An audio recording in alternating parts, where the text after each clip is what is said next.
আসসালামু আলাইকুম। ভাই, একটা কথা হচ্ছে, আমার কোনো ফ্যামিলি কার্ড লাগবে না ভাই। আমার কোনো ফ্যামিলি কার্ড দিয়েনও না।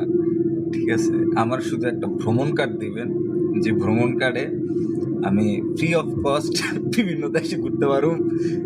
মানে সব জায়গাতে যাইতে পারবো। আমার গাড়ি ভাড়া ফ্রি, সব ফ্রি। আমার কোনো ফ্যামিলি কার্ড লাগবো না। ফ্যামিলি কার্ড আমার দিয়েনও না। আমার জাস্ট একটা কার্ড দিবেন। হ্যাঁ, ট্রাভেল কার্ড।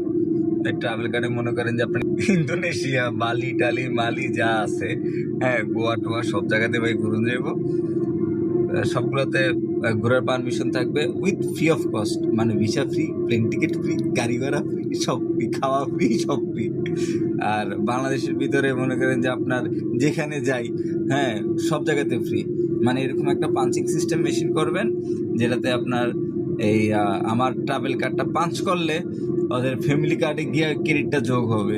মানে আমার আনলিমিটেড ক্রেডিট তো দিবেনি। তো মনে করেন যে আমি একজনের নৌকা তুললাম, ওর কাছে ফ্যামিলি কার্ডটা আছে, তো ওর কাছে 5 মেশিনও আছে। তো 5 মেশিন আমি একটা সোয়াইপ করব, তো আমার কিছু ক্রেডিট ওর কাছে চলে যাবে ফ্যামিলি কার্ডের ভিতরে। হ্যাঁ, যে না, ও এদিক থেকে ওদিকে গেছে, সেজন্য পারিশ্রমিকটা মানে আপনি আমারে ফ্রি দিতেছেন, কিন্তু আমজনতা কিন্তু যাতে টাকাটা পায় ঠিক মতন। ঠিক আছে? তো তারেক ভাই, এই জিনিসটা করলে বেটার হয় আমাদের জন্য।